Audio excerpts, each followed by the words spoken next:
نحمده ونستعينه ونستغفره ونؤمن به ونتوكل عليه ونعوذ بالله من شرور أنفسنا ومن سيئات أعمالنا من يهده الله فلا مضل له ومن يضلله فلا هادي له ونشهد أن لا إله إلا الله وحده لا شريك له ونشهد أن سيدنا ومولانا محمدا عبده ورسوله صلى الله عليه وعلى آله وأصحابه وأزواجه وذرياته وبارك وسلم تسليما كثيرا كثيرا.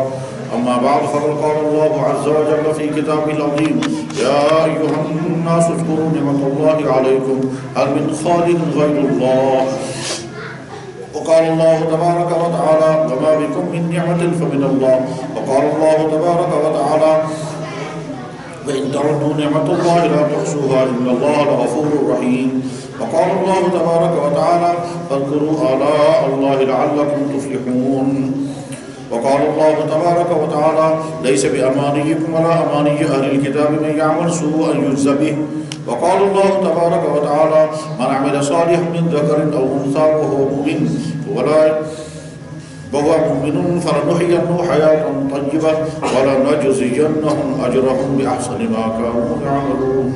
صدق الله مولانا العظيم وصدق رسوله النبي الكريم ونحن على ذلك لمن الشاهدين والشاكرين الحمد لله رب العالمين. يا رب صل وسلم دائما أبدا على حبيبك خير الخلق كلهم. مولاي صل وسلم دائما أبدا على حبيبك خير الخلق كلهم. مولاي صل وسلم دائما أبدا على حبيبك خير الخلق كلهم. میرے محترم بزرگوں دوستوں، اس وقت جو گفتگو ہوگی وہ 4 حصوں میں الگ الگ ہوگی. یعنی آپ یہ سمجھیں کہ 4 طرح کی باتیں اس وقت زیر گفتگو آئیں گی اور ان 4 باتوں کا تعلق انشاءاللہ ہماری زندگی سے ہے. جو آیات پڑھی گئی ہیں ان آیات کا تعلق بھی انہی 4 موضوعات کے ساتھ ہے. اس میں پہلی چیز ہے جس کو عنوان ہم بنا سکتے ہیں صرف لفظ شکر. آگے چل کر اس کی تفصیل سمجھ میں آ جائے گی. پہلا عنوان ہے لفظ شکر، دوسرا عنوان ہے لفظ جائزہ، تیسرا عنوان ہوگا توبہ اور چوتھا عنوان ہوگا ارادہ. شکر، جائزہ یا کہیے محاسبہ اور اس کے بعد توبہ اور اس کے بعد پھر ارادہ. ان 4 مضامین پر مشتمل اس وقت کی گفتگو ہوگی جو تقریباً 1 گھنٹے تک ہوگی انشاءاللہ. حضرات، اللہ تعالیٰ شانہ قرآن کریم میں الگ الگ انداز سے بار بار فرماتے ہیں کہ اے انسانوں، تمہارے پاس جو کچھ نعمتیں ہیں وہ میری عطا کی ہوئی ہیں اور نعمتوں کو یاد رکھو. ارشاد ہوا یا ایھا الناس اذکروا نعمت اللہ علیکم، اے انسانوں میں نے جو نعمتیں تمہیں عطا کی ہیں ان کو یاد رکھو. فرمایا وما بکم من نعمت فمن اللہ، تمہارے پاس جو کچھ بھی نعمت ہے وہ اللہ کی دی ہوئی ہے. فرمایا فاذکروا آلاء اللہ، میں نے جو نعمتیں تمہیں عطا کی ہیں ان کو یاد رکھنا. انسان کی بہت ساری خامیوں اور کمیوں میں سے ایک عجیب کمی یہ ہے کہ جو چیز حاصل ہوتی ہے اس کی انسان قدر نہیں کرتا تب تک جب تک وہ چھن نہ جائے، اور جب چھن جاتی ہے تب انسان پریشان ہوتا ہے یہ کیا چیز تھی جو مجھ سے چھن گئی. صورتحال یہ ہے کہ اللہ نے ہر انسان کو بے شمار نعمتوں سے نوازا ہے اور حقیقت یہ ہے کہ دنیا میں انسان نعمتوں کا شمار کر ہی نہیں سکتا، ممکن ہی نہیں ہے. اور ممکن نہ ہونے کی بڑی وجہ یہ ہے کہ اکثر نعمتیں وہ ہیں جن نعمتوں کے نعمت ہونے کا آدمی کو احساس ہی نہیں ہے یہ نعمت ہے، اور جب احساس نہیں ہے تو شکر بھی نہیں کرے گا. اب اندازہ کریں، ہم میں سے ہر شخص دن میں کئی مرتبہ، ہم میں سے ہر شخص ایک دن میں کئی مرتبہ چھوٹے پیشاب یا پیشاب کو روک کر کے رکھتا ہے تب تک جب تک پیشاب کرنے کا وقت نہ آ جائے اور جب تک اس جگہ آدمی نہ پہنچ جائے جہاں انسان کو پیشاب کرنا ہوتا ہے تب تک روک کر رکھتا ہے. بعض دفعہ یہ 10-15 منٹ کا بھی ہو سکتا ہے، بعض دفعہ 8 گھنٹہ بھی ہو سکتا ہے، بعض دفعہ کئی گھنٹے بھی لگ سکتے ہیں اور ہم پیشاب کو روک کر کے رکھتے ہیں. یہ جو روک کر رکھنے کی طاقت اللہ نے ہماری باڈی کے اندر رکھی ہے، اگر یہ طاقت فیل ہو جائے پھر کیا ہوگا؟ اس کو سمجھ میں آ جائے گا کہ اب میرے چل میں پھنس گیا. ہر وقت پیشاب کے قطرے نکلتے رہیں گے، ہر شخص بڑا پیشاب جو ہے وہ پاس ہوتا رہے گا اور انسان کسی قابل نہیں رہے گا. جیسے چھوٹے بچوں کا معاملہ ہوتا ہے، جیسے کبھی خدا بچائے بڑھاپے میں ہوتا ہے.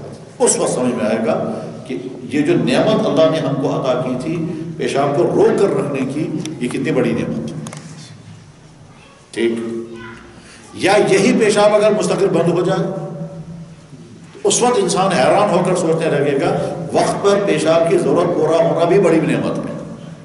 اور جب قبض کی وجہ سے یا چھوٹا پیشاب بند ہو جائے اور پائپیں لگانی پڑتی ہیں اس وقت انسان کو پریشانی ہوتی ہے کہ میں کس مصیبت میں پھنس گیا.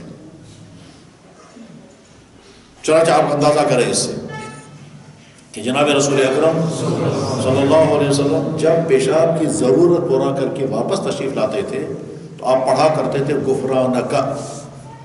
اس کا ترجمہ ہے یا اللہ مجھے معاف کر دے. اب سوال یہ ہے کہ پیشاب کرنے میں تو کوئی گناہ کی بات نہیں ہوتی تو معافی کس چیز کی مانگی آپ نے؟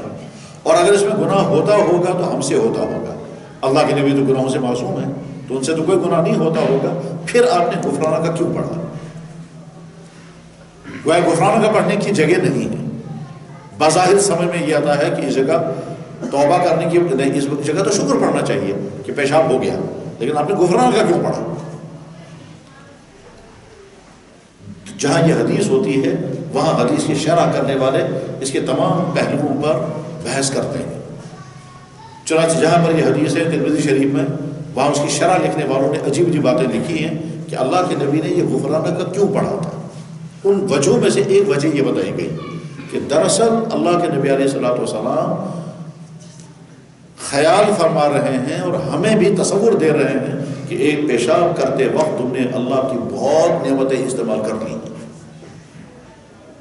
پیشاب کی ضرورت پورا کرتے وقت تم نے اللہ کی بہت ساری نعمتیں استعمال کر لی ہیں، اور اتنی ساری نعمتیں استعمال کری ہیں تم شکر ادا کر نہیں سکو گے.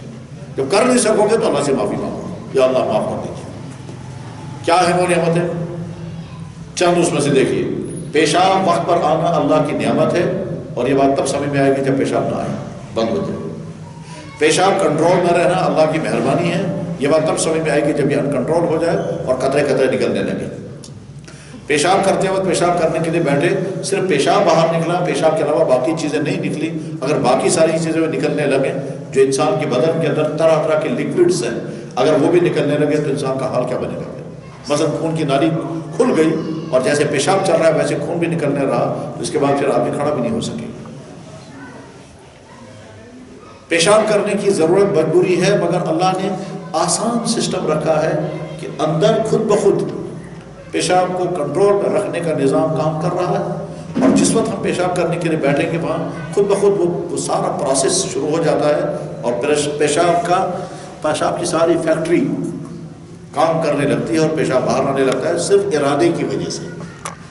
عملاً ہم نے کچھ نہیں کیا، نہ ڈھکن کھولا، نہ گانٹھ کھولی، نہ نلکا گھمایا، نہ پریس کیا، کچھ بھی نہیں کرنا پڑا. خود بخود پیشاب سارا کا سارا نکلنا شروع ہو گیا، اور جب تک چلتا رہا جب تک سارا تھیلا خالی نہیں ہو گیا. اگر اللہ نے نظام یہ رکھا ہوتا کہ تمہیں یہ مسالہ باہر نکالنا ہے اور نچوڑنا ہے، نچوڑنے کے بعد پھر واپس پھر فٹ کرنا ہے، تو کتنی بڑی مصیبت ہوتی. صحیح ہے. اس کے بعد پھر یہ پیشاب جو ہے وہ انسان کی بہت ساری انفیکشنوں کو ختم کر دیتا ہے، اور وہ بہت سارے اسی لیے کہتے ہیں زیادہ پانی پیجیے آپ کی بہت ساری انفیکشن ختم ہو جائیں گے. ٹھیک، گویا پیشاب کا آنا بہت بڑی مہربانی ہے اور وہ انفیکشنوں کے ختم ہونے کا ذریعہ بنتا ہے. میں نے ایک آدمی کو دیکھا، ابھی زندہ ہے وہ شخص، 12 سال ہو گئے پیشاب نہیں کیا، اور وجہ ڈائلیسس چل رہی ہے، اور ڈائلیسس کی بنا پر وہ نیچرل سسٹم کے ساتھ پیشاب نہیں کر سکتا ہے. ڈائلیسس کی وجہ سے اب یہاں سے اس کو پیشاب کی باہر نکالا جاتا ہے. کہتا ہے میں تڑپتا ہوں کبھی میں بھی کبھی پیشاب کرتا اور سکون اور خوشی آ جاتی. ہم تو محسوس بھی نہیں کرتے اس کو، پیشاب کرنے میں بھی کوئی سکون اور محسوس نہیں. یہ ایک مثال ہے صرف جس سے سمجھ میں آتا ہے کہ اللہ نے اس انسان کو کیا کیا نعمتیں عطا کی ہیں. اس لیے شکر کرنے پڑنے کا مزاج. رات کو نیند آ گئی شکر پڑھنا چاہیے، کھانا مل گیا شکر پڑھنا چاہیے، کھانا کھایا مزہ آیا شکر پڑھنا چاہیے. مزہ آئے یہ خود ایک نعمت ہے، کیونکہ ٹیسٹ اللہ نے زبان پر رکھا ہے. اگر اللہ نے زبان پر ٹیسٹ نہ رکھا ہوتا تو کھانا کھاتے کھاتے تنگ آ جاتے، ہم کو پتہ بھی نہیں چلتا. تو اللہ نے انسان کو کھانے سے اکتانا سے بچانا ہے.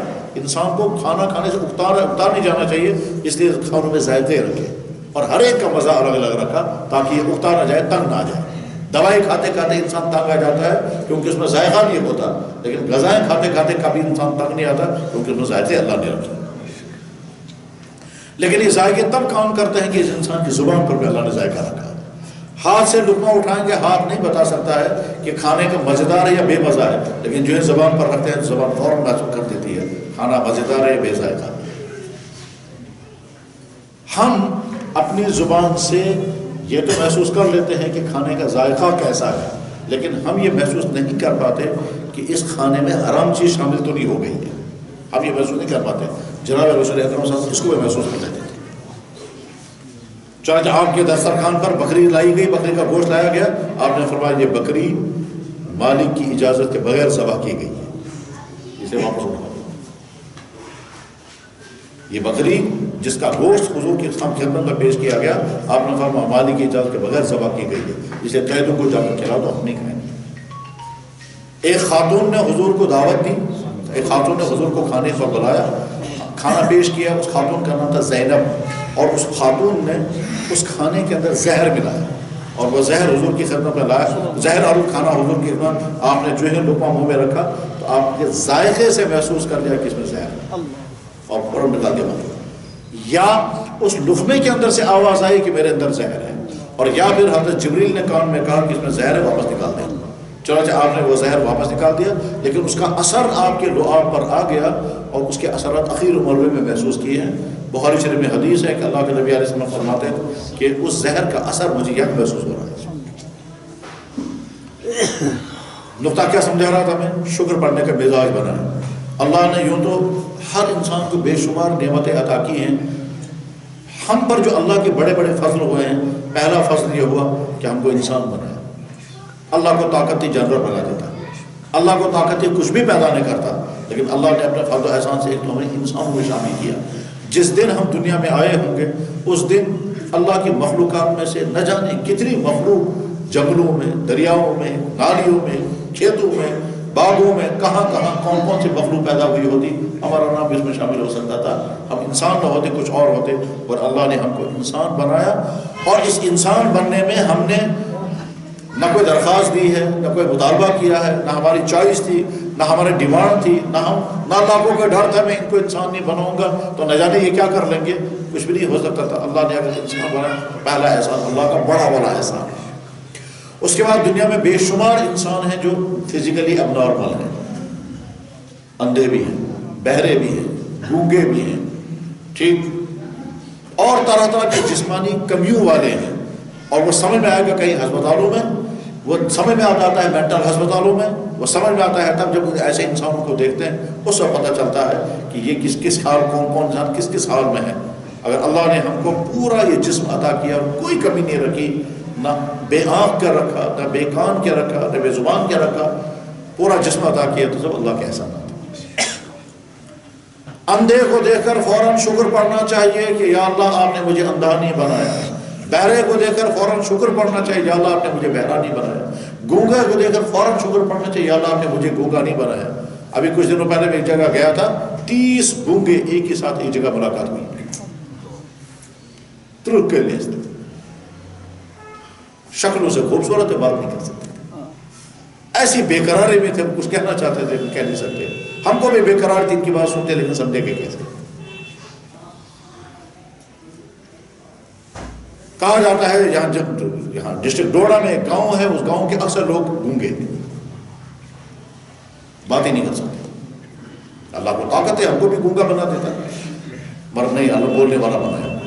تو نمبر 1 انسان بنایا، نمبر 2 یہ کہ پورا جسم عطا کیا اور کوئی کمی نہیں رکھی، اور تیسرا بڑا احسان اللہ نے ہم پر فرمایا، ہم کو ایمان کی دولت عطا فرمائی۔ دنیا میں بے شمار انسان ایسے ہیں جو یقیناً بہت اچھے حالت میں ہوں گے دنیاوی اعتبار سے، لیکن ایمان سے محروم۔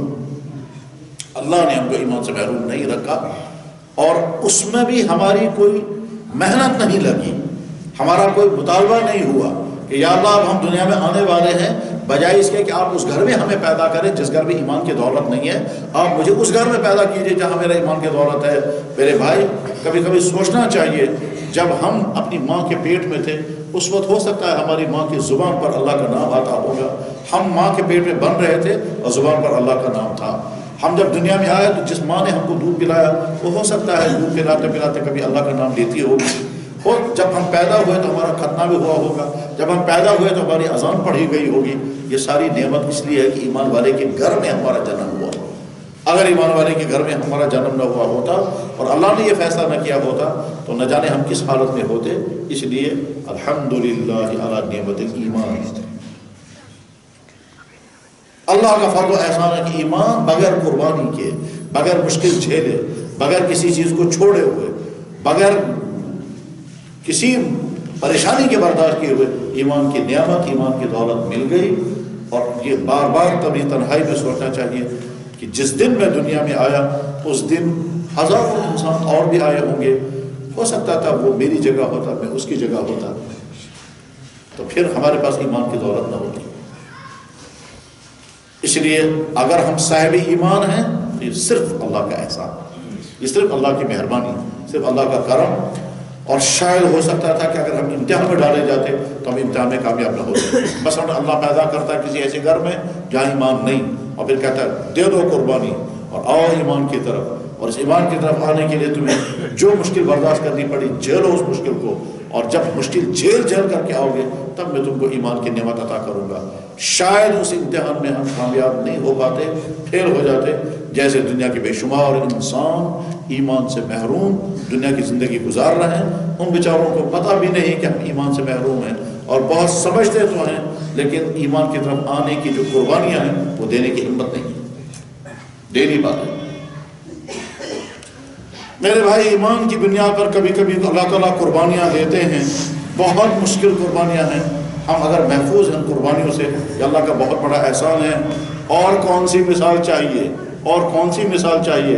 ہمارے بھائیوں پر اس وقت کیا بیت رہی ہے، جن کے ہم کچھ بھی نہیں کر سکتے۔ ہم پڑھتے تو ہیں کہ صحابہ مدینہ آئے تھے اور مدینے والوں نے ان کو لوگ کیا کیا کیا تھا، ٹھیک ہے، لیکن ہم انصار نہ بن سکے۔ وہ کن مصیبتوں کو اس وقت جھیل رہے ہیں، اور آئندہ بیچاروں کا کیا ہونے والا ہے، ٹھیک، یہاں تو نہ انسانیت ہے کہیں، نہ اخلاق کہیں، نہ ایمان کہیں، سب کچھ۔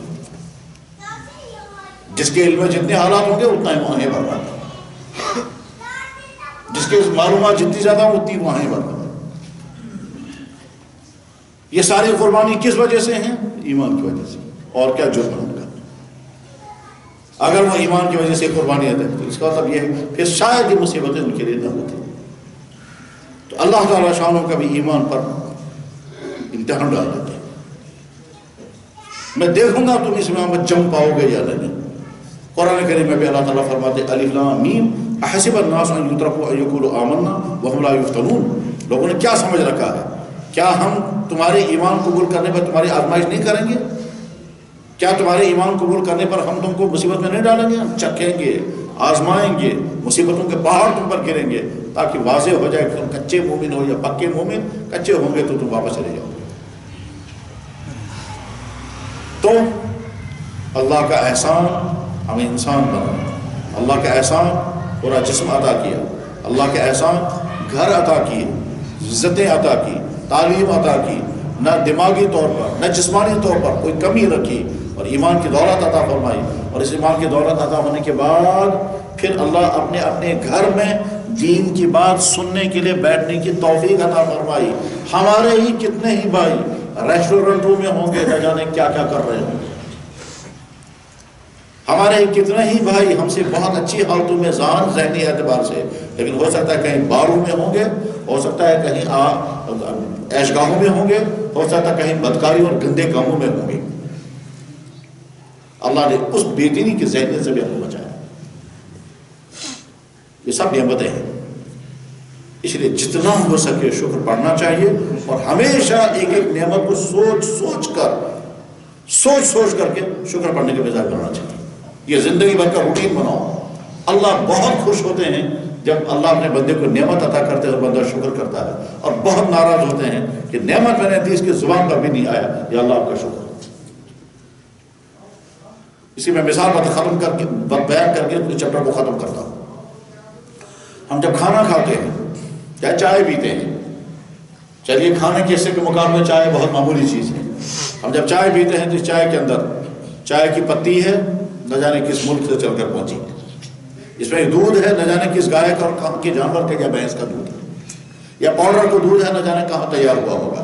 اس میں یہ جو سوڈا ڈالا گیا ہے، یہ کھانڈ ڈالا گیا، نہ جانے کس جگہ سے کھانڈ تیار ہو کر کے اور کون سے کھیت سے وہ گنے پیدا ہوئے ہیں، جس کے بعد کون سی فیکٹری میں وہ کھانڈ بنا ہے، اس کے بعد پھر وہ ہم تک پہنچا۔ پھر ہمارے سامنے جو بسکٹ ہے، یہ نہیں معلوم ہے کون سے کھیت کا گندم ہے، جو گندم تیار ہوا، اس کے بعد پھر فلور مل پر پہنچا، پھر وہاں اس کو پیسا گیا، اس کے بعد پھر وہ کسی بسکٹ بنانے والی فیکٹری میں پہنچا، اور بسکٹ بنانے والا نے اپنے پروسیس کے مطابق ایک ماہر سے بسکٹوں کا سارا سسٹم سمجھا ہوگا پہلے، اور اس کے لیے پہلے فارمولا بنایا ہوگا کہ اس بسکٹ بنانے میں کون کون سی کریمیں استعمال کروں گا، ٹیسٹ پیدا کرنے کے لیے اس میں کیا کیا چیزیں ملاؤں گا، اور یہ ساری چیزیں کرنے کے بعد پھر وہ فیکٹری ہوگی، اس میں سانچے بنے ہوں گے، اس میں بسکٹ تیار ہوا ہوگا، پھر اس کو آگ سے گرمایا گیا ہوگا، وہ اوون میں تیار ہوئے ہوں گے، اس کے بعد پھر پیکنگ ہوئی، پیکنگ ہونے کے بعد ہمارے سامنے پہنچا۔ ٹھیک ہے، صرف چائے اور بسکٹ ہم نے استعمال کی، اللہ نے کتنی طاقتیں استعمال کی، یہ پانی نہ جانے کہاں سے تیار ہو کر آیا، وہ کھانڈ نہ جانے کہاں سے چل کر کے آیا، یہ بسکٹ نہ جانے کہاں کے کھیتوں سے چل کر کے آیا، اور اگر گوشت کا آئٹم اس میں ہوا، یہ مرغا نہ جانے کہاں کی یہ پولٹری ہے، یہ کہاں کا چوزا تھا اور کہاں تیار ہو کر آ گیا، اور اگر یہ دیسی مرغا تھا تو نہ جانے کس جگہ، اور اگر یہ بکرے کا گوشت تھا یا بھیڑوں کا گوشت تھا، نہ جانے کس کھیت سے یہ بھیڑ کہاں پیدا ہوا ہوگا، ذبح ہو کر کے ہمارے کسائی تک پہنچا، اس کے بعد ہمارے گھر تک پہنچا۔ اللہ تعالیٰ فرماتے ہیں ملکوں کی چیزیں جمع کر کے میرے تیرے سامنے لاتا ہوں، آخر میں اتنا چاہتا ہوں تم بسم اللہ پڑھو اور لاسٹ میں تم الحمدللہ پڑھو، یہ بھی تم کو باری اس کے لیے میں تم تیار ہو۔ سمجھ میں تم کو تب آئے گا جب میں کھانے نہیں دوں گا۔ میرے سامنے لڑکا آیا، اس نے کہا کہ میرے خسر کو گلے میں کینسر ہو گیا ہے، پانی کا قطرہ نیچے نہیں اترتا۔ کہتا ہے میں وہ جانتا ہوں، میرا وہی خسر تھا جو کہتا تھا میں 2 مرتبہ ایک کھانا کھاتا تھا، کشمیری واضوان کھاتے ہیں، کہتا میں ڈبل واضوان کھا کر کے پھر بھی ہضم کرتا تھا، آج ایک قطرہ پانی کھالب سے نیچے نہیں اترتا۔ فَبِأَيِّ آلَاءِ رَبِّكُمَا تُكَذِّبَانِ، اللہ کی کس کس نعمت کا تم شکر کرو گے۔ میرے بھائی، نعمتوں کا ایسا سیلاب اللہ تعالیٰ شانوں کی طرف سے ہے کہ آدمی سمجھ نہیں سکتا ہے کیا کیا نعمتیں اللہ نے ہم کو عطا کی ہیں۔ میں ایک مثال دے کر کے بات اس کو ختم کرتا ہوں کیونکہ اگلی بات سمجھانی ہے۔ کھانا کھانے کے بعد بھوک مٹ جائے، پانی پینے کے بعد پیاس مٹ جائے، بجھ جائے، یہ الگ سے اللہ کی نعمت ہے۔ چنانچہ ایسا بھی ہوتا ہے کہ پانی پینے کے باوجود بھی پیاس نہیں بجھتی۔ میں نے ایک بیمار کو دیکھا جس کو تقریباً 10 بالٹی پانی پلاتے تھے، پیاس بھی نہیں بجھتی تھی، کیونکہ بیماری اس کو ایسی تھی۔ ایک بیماری ایسی ہے کہ منہ کے اندر یہ جو پانی پیدا ہونے کا سسٹم اللہ نے رکھا ہے، یہ سسٹم ختم ہو گیا۔ منہ کے اندر پانی پیدا ہونے کا سسٹم کیا ہے کہ اللہ نے ایک نظام رکھا ہے، اور اس نظام اتنا کوئی کام کرتا ہے کہ کبھی وہ بات سن کر ہی منہ میں پانی آ جاتا ہے۔ بات سن کر، مثلا فرض کیجئے آپ کو سخت پیاس لگی ہے لیکن پانی پینے کی آپ کو آج اجازت نہیں ہے، اور ایک بچے نے فریج سے ٹھنڈی بوتل لائی، پھر ادھر سے لیمو لایا اور لیمو لا کر اس پانی میں اس کو نچوڑنے لگا، تو آپ نے دیکھا اور دیکھتے دیکھتے آپ کے منہ میں بھی پانی آ گیا۔ صرف آپ نے صرف دیکھا اور دیکھتے منہ میں پانی آ گیا۔ یہ پانی کیسے آ گیا؟ بلکہ ہو سکتا ہے کچھ لوگوں کو یہ بات سنتے سنتے پانی آ گیا ہوگا۔ اللہ نے نظام رکھا ہے۔ وہی پانی منہ کو اندر سے تر رکھتا ہے، اس کی چیز منہ اندر سے بھیگا ہوا، ہر وقت بھیگا ہوا رہتا ہے، اور اگر یہ خشک ہو جائے تو منہ میں کانٹے پڑ جاتے ہیں۔ جس بیمار کی میں بات کر رہا ہوں، اس بیمار کے منہ سے پانی پیدا ہونے کا سسٹم ختم ہو چکا تھا، اس لیے جب پانی اسے پلاتے تھے تو وہ پیٹ میں چلا جاتا تھا اور منہ خشک رہتا تھا، پیاس نہیں بجھتی تھی، اور جب اتنا پانی اس کی باڈی میں جا رہا ہے تو نکلے گا کہاں سے؟ چنانچہ بعد میں پیشاب کی جگہ کے ساتھ پائپ باندھی جاتی تھی اور وہ باتھ روم میں پائپ جاتی تھی۔ ہم سوچ بھی نہیں سکتے صورت حال کو۔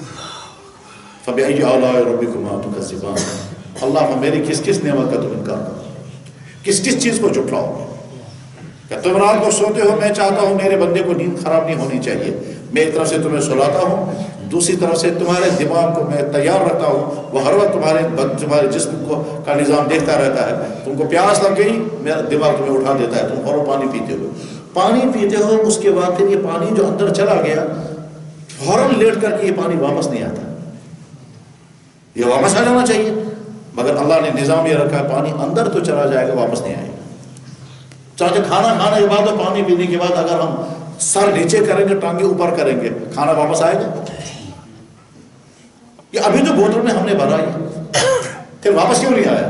اللہ نے نظام ایسا بنایا کہ جائے گا مگر واپس نہیں آئے گا۔ کیوں؟ اگر یہ واپس آنے کا تو پھر کھانا کھانے میں ہم سو نہیں سکتے تھے، گھنٹوں تک انتظار کرنا پڑتا تب تک جب تک کہ نیچے آنتوں کے نیچے نہ چلا جائے، ورنہ واپس آ جائے گا تو بڑی مشکل ہو جاتی۔ چنانچہ ایک ڈاکٹر ایک بڑے بزرگ کے پاس گئے، بزرگ نے رات کو ان کو ٹھہرانے کا انتظام کیا، بستر ڈالا، صبح کو بزرگ نے آ کر دیکھا ڈاکٹر صاحب کو تو کرسی پر بیٹھے ہوئے، پوچھا ڈاکٹر صاحب آپ نے آرام نہیں کیا؟ کہنے لگا جی نہیں۔ انہوں نے کہا کیوں نہیں؟ کہا اس لیے بستر ٹھیک نہیں تھا۔ انہوں نے کہا نہیں بستر بھی ٹھیک تھا، لیکن رات کو میں نے دیر سے کھانا کھایا تھا اور کھانا کھانے کے 4 گھنٹے بعد میں سو سکتا ہوں، کھانا کے فوراً بعد میں نہیں سو سکتا، کیونکہ جو کھانا میرے اندر چلا جاتا ہے وہ واپس آ جاتا ہے۔ آپ نے مجھے رات کو دیر سے کھانا کھلایا، اس نے میں بیٹھا رہا تاکہ 4 گھنٹے گزر جائے، اتنے میں تہجد کا وقت ہو گیا۔ بس اللہ کا شکر ادا کرنا چاہیے ہر چیز پر، اور یہ شکر اتنا زیادہ پھیل جانا چاہیے کہ ہم نے کوئی بھی بات سنی فوراً شکر پڑھے۔ ہم نے سنا فلاں کو آتا، ابھی ہم سن رہے تھے دردناک واقعات پیش آ رہے ہیں ان کے ساتھ، ناقابل برداشت واقعات پیش آ رہے ہیں ان کے ساتھ، ہم ان کے لیے دعائیں جتنا کر سکتے ہیں ہم کم سے کم کریں، لیکن اپنے لیے شکر پڑھیں یا اللہ ابھی ایسا امتحان آپ نے ہم پر نہیں رکھا۔ تھوڑی دیر کے لیے تصور کریں اگر ہم پر بھی ایسا امتحان تو ہمارے بچوں کا، ہمارے مستورات کا کیا ہو، ان گھروں کا کیا ہو جب ایسا امتحان ہوتا۔ اور یہ سنی ہوئی بات نہیں ہے، دیکھ رہے ہیں اپنے کسی شہر کے اندر کی صورت حال ہے، اس لیے شکر پڑھنا چاہیے۔ الحمدللہ جناب رسول اکرم صلی اللہ علیہ وسلم نے ایک دعا سکھائی ہے کہ جب تم کسی انسان کو مصیبت زدہ دیکھو، اس مصیبت زدگی میں فوراً اپنے لیے شکر، یا اللہ میں آپ کا شکر ادا کرتا ہوں آپ نے اس مصیبت میں مجھے نہیں ڈالا، اور جس کو ڈالا ہے اس کو بھی اس مصیبت سے نکال دیجیے۔ اور کسی کو مصیبت زدہ دیکھ کر کے خوش کبھی نہیں ہونا چاہیے، ہرگز خوش نہیں ہونا چاہیے، اور خوش ہونے کا خطرہ اس وقت ہوتا ہے کہ جب اس شخص نے مجھے تکلیف پہنچائی۔ فرض کرتے ہیں ایک آدمی نے مجھے تکلیف پہنچائی، مجھے دکھ پہنچایا، اور میں کمزور ہونے کی وجہ سے اس کو کچھ کر نہ سکا، مگر تکلیف پہنچاتا رہا تو میرے دل میں اس کی نفرت ابھر گئی، میرے دل میں اس کے متعلق غصہ ہے۔ اب جب اس کو کوئی تکلیف ہوگی تو ہو سکتا ہے مجھے خوشی ہو جائے، اس لیے کہ اس نے مجھے دکھ پہنچایا تھا۔ اللہ کے نبی فرمانے کبھی خوش نہیں ہونا، اس لیے کہ اللہ کو طاقت ہے اس کو اس مصیبت سے نکال کر تم کو پھنسا۔ ہاں اس نے تم کو دکھ پہنچایا ہے، ہو سکتا ہے اس دکھ کی وجہ سے اللہ نے اس کو پکڑا، مگر تم خوش مت ہونا۔ یہ ہو سکتا ہے کہ اس نے سرکشی کی تمہارے ساتھ اور تم کو بہت دکھ پہنچایا، بہت تکلیفیں پہنچائی، اسی تکلیف کی وجہ سے اللہ نے اس میں مصیبت ڈال دی، مگر تم خوش مت ہونا، وہ تو میری سزا ہے اس کو، اور یہ ہو سکتا ہے کہ میں معاف بھی کر دوں گا، لیکن اگر تم خوش ہو گئے تو میں اس کو نکالوں گا اور تم کو مصیبت پہنچاؤں گا۔ ہمیشہ شکر پڑھنے کا مزاج بنائیں۔ کس چیز پر؟ اگر نماز پڑھنے کی توفیق مل گئی اللہ کا شکر ادا کریں، یا اللہ آپ کا احسان ہے پڑھنے کی توفیق عطا کر دی، یا اللہ اگر روزے رکھنے کی توفیق آپ کا احسان ہے، یا اللہ اگر والدین کی خدمت میں کر پایا آپ کا احسان ہے، یا اللہ اگر میں ابھی صحت مند ہوں یہ آپ کا احسان ہے، یا اللہ ٹیسٹ صحیح نکل گیا یہ آپ کا احسان ہے۔ ایک ایک چیز پر شکر پڑھنے کا مزاج بنائیں۔ اللہ تعالیٰ بار بار کہتے ہیں میرے بندو میں نے جو نعمتیں عطا کی وہ سمجھو، ان کو یاد رکھو۔ ابھی 24 گھنٹے نہیں گزرے، 24 گھنٹے نہیں گزرے، میں نے ایک شخص کو دیکھا جس کی بیماری کا حال یہ تھا، یہ جو آنکھوں کے اوپر کور ہے،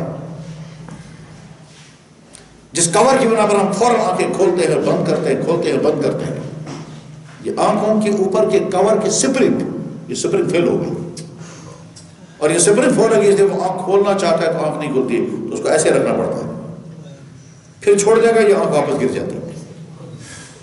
اور میں نے اس بیمار کو بھی دیکھا ہے وہاں وادی میں کہ جب وہ ملاقات کرنے کے لیے تو ایک آنکھ پکڑ کر کے پھر اس نے ایسے کہا السلام علیکم، تو میں نے کہا کیوں ایسا؟ کہنے لگا یہ آنکھ ٹکتی نہیں ہے، وہاں گر جاتی ہے۔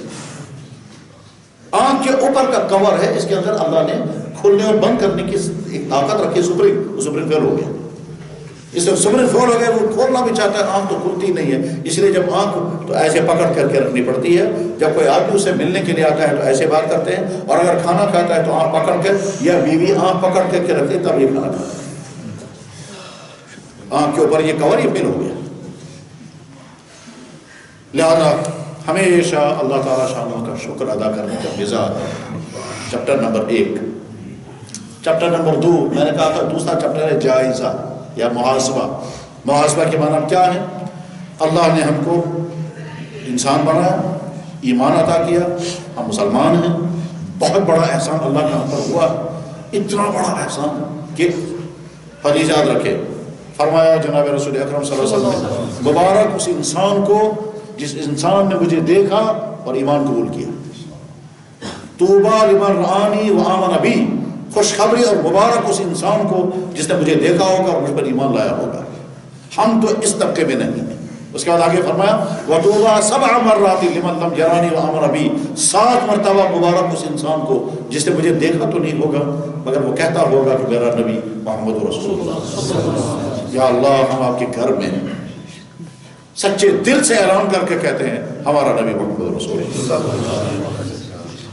ہم نے انہیں دیکھا نہیں، یقیناً نہیں دیکھا، جو کوئی شک نہیں دیکھا، مگر جیسے ہمیں یقین ہے کہ اس وقت رات ہے، جیسے ہمیں یقین ہے کہ ہم مرد ہیں، جیسے ہمیں یقین ہے کہ ہم اس وقت بات سن رہے ہیں، ایسا ہی بلکہ اس سے زیادہ یقین ہے کہ محمد رسول اللہ نبی برحق تھے. اور اس لیے نبی برحق تھے یا اللہ آپ نے اعلان کیا ان کے بارے میں کہ میں گواہی دیتا ہوں یہ میرا نبی محمد نبی ہے. آپ کے فرشتوں نے کہا، تمام نبیوں نے کہا، ساری مذہبی کتابوں میں ہے، جنگل کے درختوں نے کہا، جنگلی جانوروں نے کہا یہ محمد رسول اللہ کا نبی ہے. بے جان پتھروں نے کہا یہ نبی ہے، بے جان پتھروں نے کہا یہ نبی ہے. بخاری میں حدیث موجود ہے جب جس ممبر پر اللہ کے نبی علیہ السلام خطبہ بیان فرماتے تھے وہ ممبر نہیں تھا، وہ لکڑی تھی. اس لکڑی کے ساتھ ٹیک لگاتے تھے، کھجور کا تنا تھا، کھجور کا تنا تھا، اس کے ساتھ ٹیک لگا کر کے خطبہ پڑھتے تھے. اور اس کے بعد پھر جب ممبر تیار ہوا ہے اور اس کھجور کے تنے کو دور کر دیا گیا تو کھجور کے تنے سے رونے کی آواز آئی اور تمام صحابہ نے سنی، مسجد نبی میں سنی. صحابی بیان کرتے ہیں کہ ہم نے اس کے رونے کی آواز ایسے سنی جیسے بچہ ہچکیاں لیتا ہے، وہ اس طرح کی آوازیں کھجور کے تن اللہ کے نبی ایسا نیچے اتارا ہے اور اس کھجور کے تنے کو اپنے چھاتی سے لگایا، اپنے چھاتی ضمہ الی صدرہ، یہی الفاظ ہے ضمہ الی صدرہ. جس نبی کے نبی ہونے کا اعلان بے جان خشک لکڑیوں نے کیا، جس نبی کے نبی کا ہونے کا نام جنگلی درندوں نے کیا. صحابی ہیں، صحابی کا نام ہے ایاس. وہ ایاس یہ کہتے ہیں کہ میں نہیں جانتا تھا نبی کیا ہے، میں نے سنا نہیں تھا نبی کون ہے، میں تو جنگلوں میں رہنے والا اور بکریاں پالنے والا انسان تھا. وہاں ایک دفعہ بھیڑیا میری بکری کو اٹھا کے لے گیا، میں دوڑ کر کے گیا تو بھیڑیے سے بکری چھین لی. جب بکری چھین لی تو بھیڑیا نے انسان کی طرح بات کرتے ہوئے کہا او ظالم، میرے رب نے مجھے روزی دی تھی، یہ تو میری غذا ہے، یہ تو میرے کھانے کی چیز ہے، میرے رب نے غذا دی تھی، روزی دی تھی، تو ظالم نے مجھ سے چھین لی. ایاس کہتے ہیں میں حیران ہو گیا کہ بھیڑیا انسان کی طرح سے بات کر رہا ہے. تو میں نے اس سے کہا بھائی قیامت آ گئی کیا، تم انسان کی طرح بات کر رہے ہو؟ اس نے کہا قیامت بالکل آنے والی ہے، اللہ کا نبی دنیا میں آ چکا ہے. ایاس کہتے ہیں میں نے نہیں سنا تھا اللہ کے نبی دنیا میں کہا. میں واپس مڑا، اس کے بعد پھر جو بکروال ملتا گیا، جو چرواہا ملتا گیا اس سے پوچھتا گیا بھائی خدا کا نبی کہیں ہے؟ کسی ایک نے کہا بھائی ہم نے سنا کوئی شہر ہے عرب میں یثرب، وہاں کوئی خدا کا نبی ہے. یہ ایاس اسی وقت چل پڑا اپنی بکریاں دے کر کے. جب مدینہ شہر پہنچا صحابی سے ملاقات ہوئی، اس سے پوچھا اہذہ مدینۃ النبی، یہ نبی کا شہر ہے؟ تو صحابی نے کہا نعم ہذہ مدینۃ النبی، ہاں یہ نبی کا شہر ہے. اب اس نے پوچھا کہ میں نبی سے ملاقات کے لیے جا سکتا ہوں؟ صحابی نے کہا جا سکتے ہو. اس نے کہا یہ بکریاں کہاں رکھوں گا؟ صحابی نے کہا میرے گھر میں رکھو. اللہ اکبر. اس نے کہا جناب بکریاں تو آپ کے پاس رکھوں گا، جب میں ملاقات کر واپس آؤں گا تو یہ بکریاں دیں گے آپ مجھے یا نہیں؟ میں ویسے بھی پردیسی انسان، کوئی گواہ نہیں. تو صحابی نے کہا یہ نبی کا شہر ہے، یہاں کوئی کسی پر ظلم نہیں کرتا، یہاں کوئی کسی کا مال نہیں کھاتا، یہاں کوئی. چنانچہ بکریاں اس کے حوالے. اور یہ صحابی، یہ بیچارہ صحابی کہاں ابھی تو کچھ نہیں، چلتے چلتے پہنچا ہے اس جگہ جہاں تشریف فرماتے سید العرب والعجم رحمت للعالمین محمد رسول اللہ. دروازے سے کھڑے ہو کر کہتا ہے ارسلنی الیک الذئب، مجھے بھیڑیے نے آپ کے پاس بھیجا. بعض رام بھیڑیے نے مجھے اللہ کے نبی ایسا اندر بلایا. اذان ہوئی، صحابہ جمع ہوئے اور فرمایا سناؤ کیا واقعہ ہوا ہے. اب وہ سناتا ہے یا رسول حضرت میں جنگلی انسان بکریاں پالنے والا بکروال یا چرواہا میں نہیں جانتا نبی کیا ہوتا ہے. وہاں تو بھیڑیے کے ساتھ اس طرح واقعہ پیش آ گیا. اس بھیڑیے کے کہنے پر میں آپ کی تلاش میں پہنچتے یہاں پہنچا. پھر صحابہ کو مخاطب بنا کر کہتا ہے بھائیو تمام لوگ گواہ رہو میں اعلان کر رہا ہوں یہ محمد اللہ کا نبی ہے. اس وقت اللہ کے نبی نے فرمایا تھا فرمایا لن تقوم الساعہ قیامت نہیں آئے گی تب تک جب تک درخت گواہی دیں گے میں اللہ کا نبی ہوں, پتھر گواہی دیں گے میں اللہ کا نبی ہوں, جنگلی جانور نے جیسے گواہی دی میں اللہ کا نبی ہوں, ایسی ہر چیز گواہی. لن تقوم الساعہ حتی یشہد الحجر والمدر والشجر کما شہد به الذئب. تب تک قیامت نہیں آئے گی جب تک درخت گواہی نہیں دیں گے میں اللہ کا نبی ہوں, پتھر گواہی دیں گے میں اللہ کا نبی ہوں, جیسے جنگلی جانور بھیڑیے نے گواہی دی. اس نبی کو ہم مانتے ہیں. تو لہذا ہم معمولی نہیں ہیں. اللہ کے نبی نے ہم کو 7 مرتبہ مبارک کی ہے. کیا فرمایا؟ مبارک اس انسان کو جس نے مجھے دیکھا اور ایمان قبول کیا. پھر فرمایا 7 مرتبہ مبارک اس انسان کو جس نے مجھے دیکھا تو نہیں ہوگا اور کہتا ہوگا میرا نبی محمد رسول. یا اللہ ہم نے تسلیم کیا ہمارا نبی محمد رسول. اب جب اللہ نے ہم کو یہ نعمت عطا کی ہے تو ہم اپنے آپ کو میٹر لگائیں کہ ہم کس درجے کے مسلمان ہیں. اللہ کے ساتھ جیسا تعلق ہونا چاہیے ہے یا نہیں, اللہ کا ڈر جیسا ہونا چاہیے ہے یا نہیں, حضور کی محبت جیسی ہونی چاہیے ہے یا نہیں, ان کے ایک ایک حکم کو پورا کرنے کا شوق اور مزاج جیسا ہونا چاہیے ہے یا نہیں, ان کے ناراض ہونے کا ڈر ہمارے دلوں میں ہے یا نہیں, حضور کے ناراض ہونے کا ڈر. ابھی میں سمجھاؤں گا حضور کے ناراض کا کتنا خطرہ ہے, حضور کے ناراضگی کا کتنا خطرہ ہے ہم کو اور نتائج اس کے کیا نکل سکتے ہیں. اللہ نے ہم کو ایمان کی دولت عطا فرمائی ہے. اللہ اور اللہ کے نبی کے بعد اہم ترین دولت ہمارے پاس قرآن کریم ہے. قرآن کے ساتھ ہمارا تعلق کتنا ہے؟ ہم میں سے کتنا قرآن پڑھنا جانتے ہیں, کتنا قرآن کی تلاوت کرتے ہیں, قرآن کتنا سمجھنے کی کوشش کرتے ہیں, اور کتنے لوگ ہیں جو قرآن کے آیتوں کو پڑھیں تاکہ ہمارا اللہ ہم سے کیا کہہ رہا ہے اس پر عمل کریں. یعنی تعلیم قرآن, تلاوت قرآن, فہم قرآن, ان میں سے کون سی ہم جائزہ لے رہے ہیں ہم اپنا جائزہ لے رہے ہیں. ہمارے دین میں حکم ہے ماں باپ کے حقوق. ہم محاسبہ کریں ہم اپنے ماں باپ کے ساتھ ہمارا رویہ کیا ہے. ہمارا دین حکم کرتا ہے اپنی بیوی بچوں کے ساتھ حسن سلوک. ہم اپنا محاسبہ کریں, میٹر لگا کے دیکھیں شوہر کا رویہ اپنی بیویوں کے ساتھ کیسا ہے. ہمارا دین ہم سے کہتا ہے اپنی اولاد کی صحیح تربیت کرنا.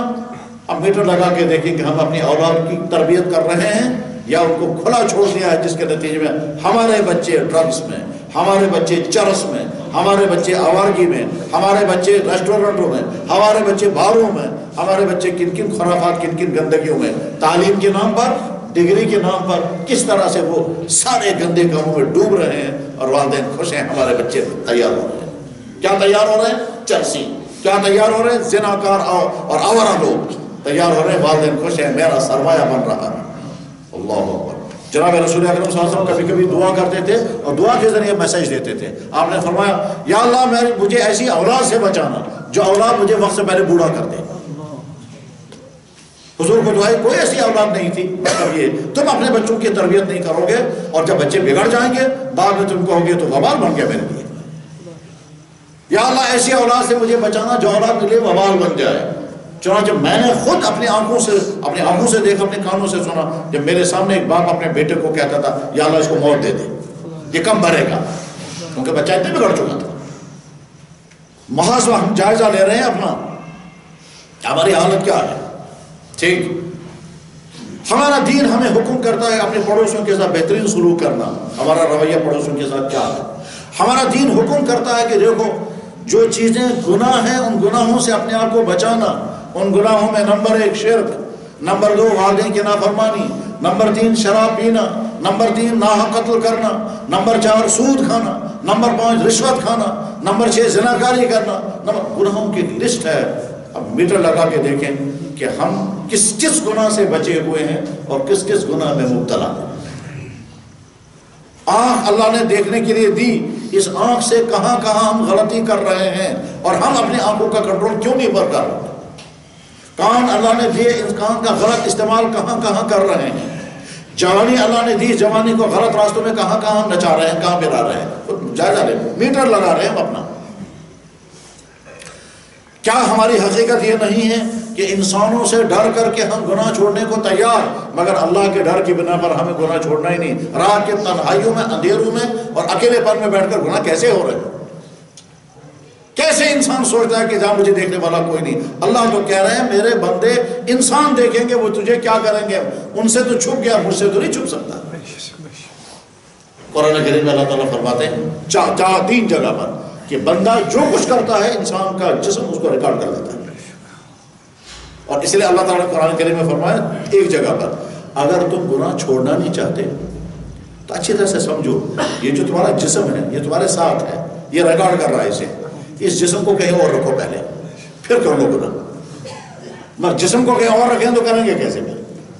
کرنا تو اسی سے۔ وَمَا كُنْتُمْ تَسْتَطِيعُونَ يَشْهَدَ عَلَيْكُمْ سَمْعُكُمْ وَلَا أَبْصَارُكُمْ وَلَا جُلُودُكُمْ، تم اپنی آنکھوں سے چھپ نہیں پاؤ گے، اور آنکھ تمہاری ہے، کام میرا کر رہی ہے، میں ریکارڈ کر رہی ہے۔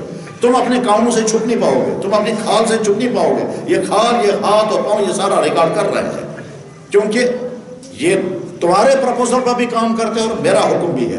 تمہارا پروپوزل یہ ہے کہ جس طرح سے تم ان کو یوز کرو گے اس طرح یہ یوز ہو جائیں گے، اور میرا حکم کو یہ ریکارڈ کر لینا یہ تجھے کہاں کہاں استعمال کرے گا۔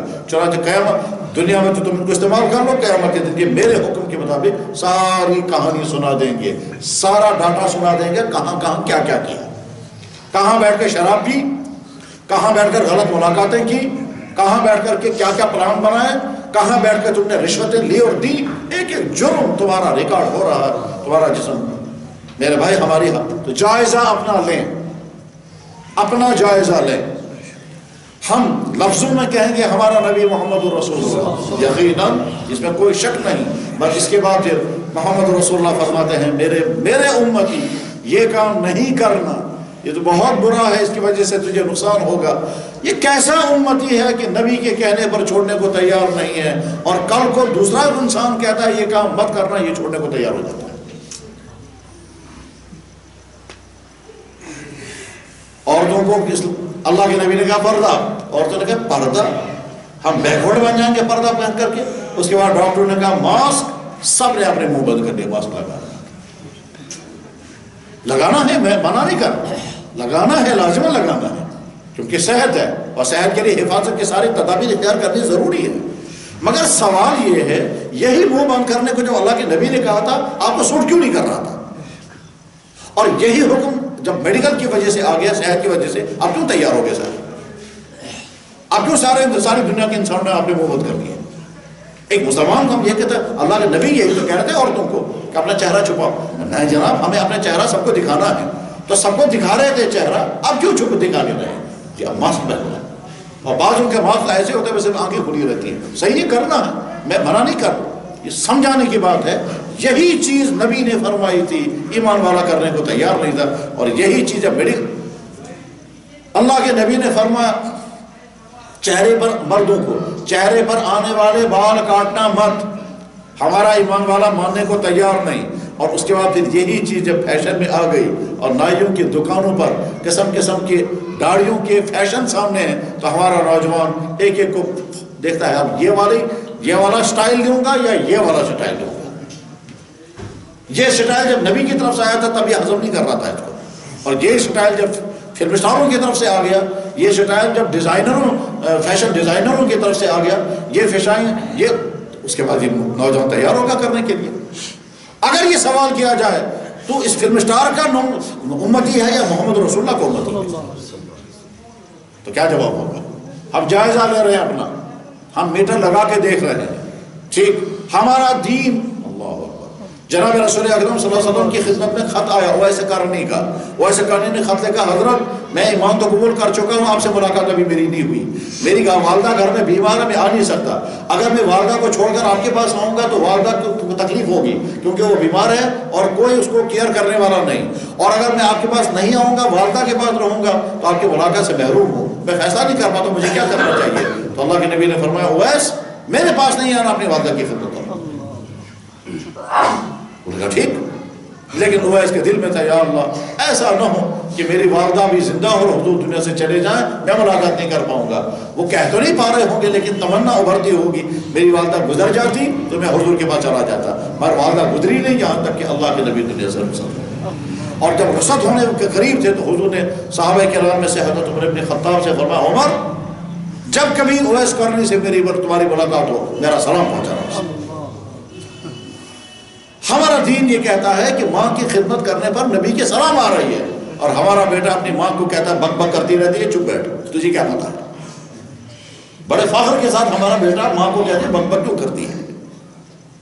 میرے بھائی جائزہ لیں کہ اللہ کے جو حقوق ہمارے ذمے ہیں ان میں سے کتنے ہم ادا کر پا رہے ہیں، کتنے چھوٹ رہے ہیں۔ نمبر 1 والدین کے جو حقوق ہمارے ذمے ہم ادا کتنے پا رہے ہیں، کتنے چھوٹ رہے ہیں۔ نمبر 2 اسلام نے اللہ اور اللہ کے نبی نے اولاد کے جتنے حقوق ہمارے ذمے رکھے ہم ادا کر رہے ہیں یا نہیں، اور اگر کون کون سے ادا کر رہے ہیں کون کو چھوڑ رہے ہیں۔ اور اگر اچھی طرح سے میٹر لگا کے دیکھیں آج کے والدین اپنے بچوں کی سکولوں کی تعلیم، کوچنگ، صحت، فیشن، ان تمام چیزوں کو اچھی طرح سے پورا کرنے کو تیار ہیں، لیکن یہ بچہ بگڑ رہا ہے اس کو دیکھنے کو تیار نہیں۔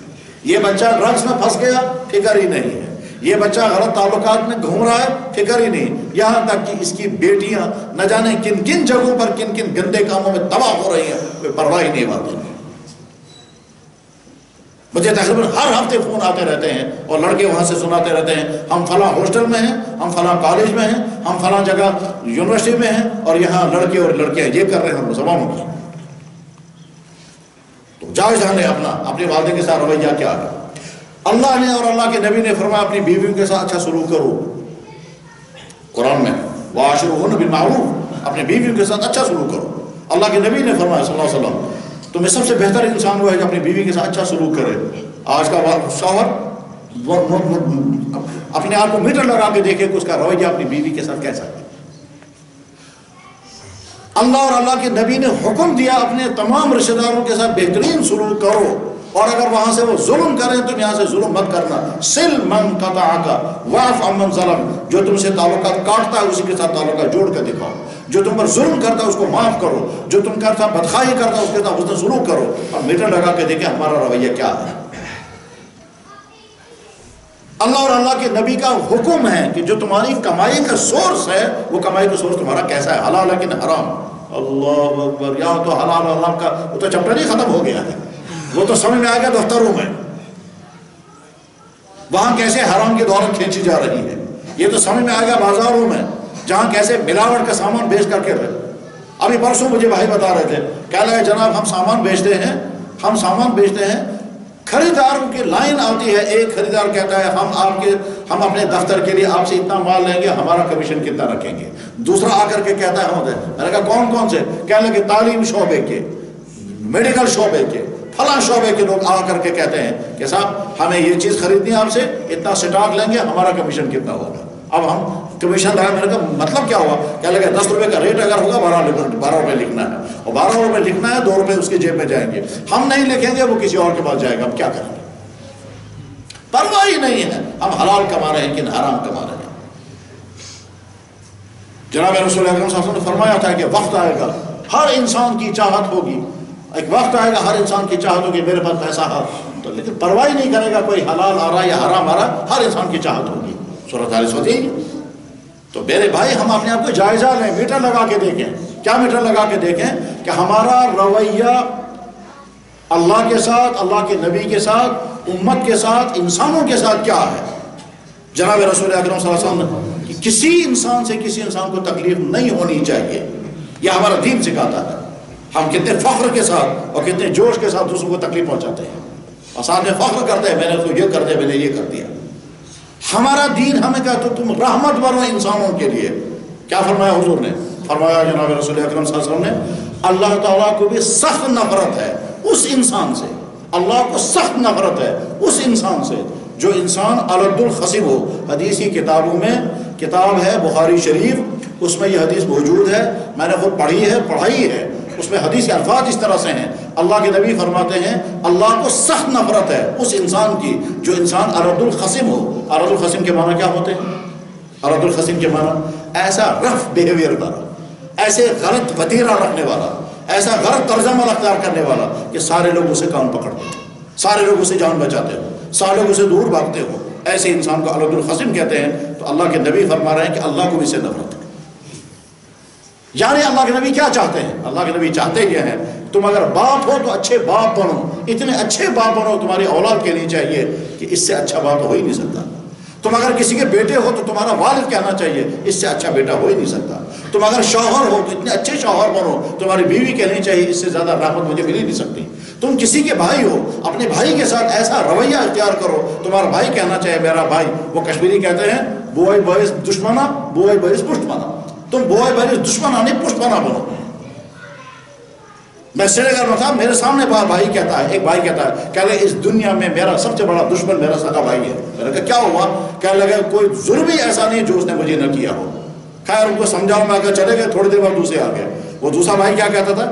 کہنے لگا جی میرا بھائی رحمت ہے میرے لیے، میرا خون اس کو لگے میں دینے کو۔ تو میں نے کہا کیوں؟ کہنے لگا سب کچھ اس نے مجھے، باپ کے مرنے کے بعد اس نے مجھے کبھی محسوس ہی نہیں ہونے دیا، میں یتیم ہو گیا ہوں۔ باپ نے جتنی شفقت ہے کہ اس سے زیادہ شفقت ہے میرا بڑا بھائی کرتا تھا۔ یہ منظر بھی سامنے آتا ہے، یہ منظر بھی سامنے آتا ہے۔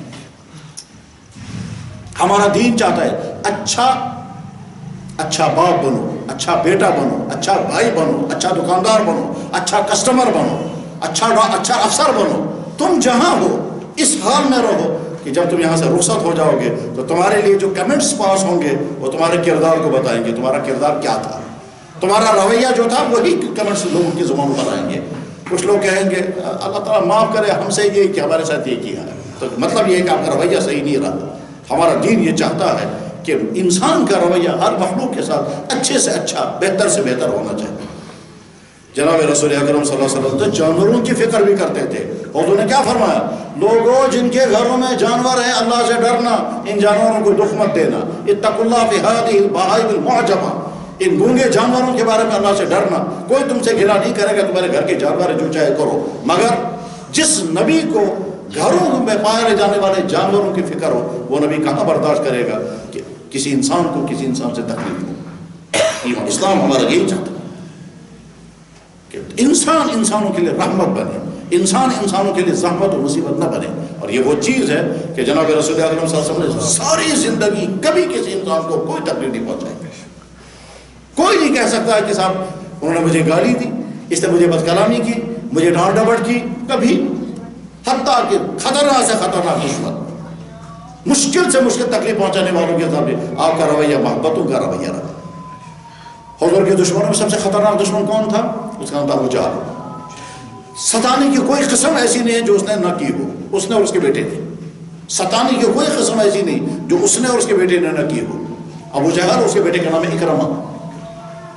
ایک وقت آیا اکرمہ مجبور ہو گیا حضور کے پاس آنے کے لیے۔